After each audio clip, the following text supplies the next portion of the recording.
the most merciful, the most beneficent, the sustainer of this multidimensional universes.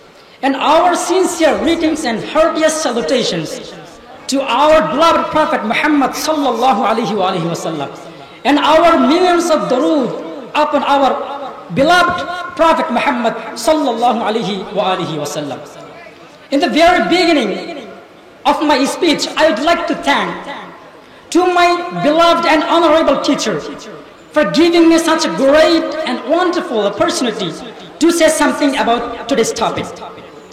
Dear brothers, today I am going to talk about one of the most important and significant topic, that is all about prayers. As we know, Islam is based on 5 pillars, and prayer is the second pillar of Islam. But there are several kinds of prayer.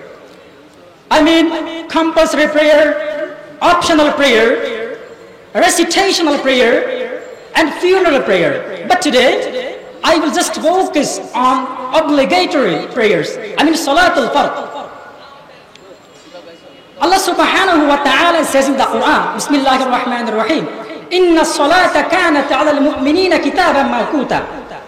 Indeed, the prayer is prescribed on the believers at fixed times. And Abdullah ibn Mas'ud radiallahu ta'ala, who one of the greatest companion of Rasulullah sallallahu alayhi wa sallam, said, asked to our Prophet sallallahu alayhi wa sallam, Ya Rasulullah sallallahu alayhi wa sallam, what is the favorite worship to Allah subhanahu wa ta'ala? And Rasulullah sallallahu alayhi wa sallam replied very sweetly. He said, the favorite worship to Allah subhanahu wa ta'ala is performing prayer on time to time. So we can say that from the hadith and the Quran, prayer is connected. Prayer is related with time. We can say prayer as our wish. We can say prayer whatever we want, whenever we want.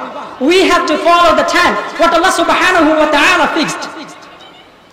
And Allah subhanahu wa ta'ala says on the other verse of the Quran, Bismillahir Rahmanir Rahim, wa aqimus salata wa atuz zakata warka'u ma'ar raki'in. Allah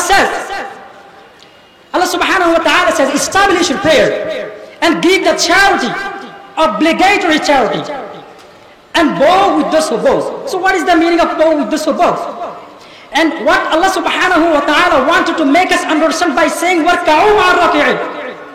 Allah subhanahu wa ta'ala says, وَارْكَعُوا مَعَ الرَّاكِعِينَ. That means صَلُّوا مَعَ الْمُصَلِّينَ. That means pray with congregation, pray with jama'ah. And there is a hadith from Abdullah ibn Umar radiallahu ta'ala anhu. قال رسول الله صلى الله عليه وآله وسلم صلوا الجماعة تفضلوا على فضل المرد 70 مرة درجة. Rasulullah sallallahu alayhi wa alihi wa sallam said, praying in congregation is 27 superior to the prayer of praying in alone. That means we can say that performing in prayer in congregation, we can get 26 more rewards by performing prayer alone. That's why we should be perfect. We should be practiced by praying in congregation. And in the day of resurrection, Allah subhanahu wa ta'ala will ask you very first about prayer.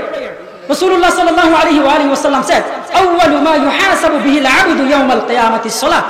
Allah subhanahu wa ta'ala will not ask you very first about your business. Allah subhanahu wa ta'ala will not ask you about your family, about your fasting. No, Allah subhanahu wa ta'ala will ask you very first about your prayer.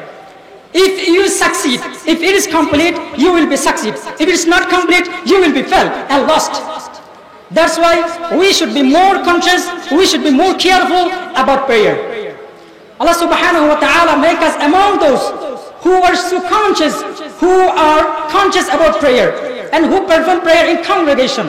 Amin ya Rabbal Alameen.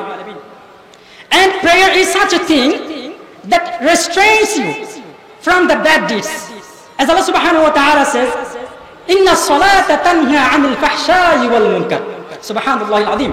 That's why, dear brothers and listeners, I would like to request to be conscious, to be careful about prayer. Allah subhanahu wa ta'ala give us tawfiq to conscious and to be careful about prayers. وآخر دعوانا أن الحمد لله رب العالمين فسلام الله عليكم ورحمة الله وبركاته.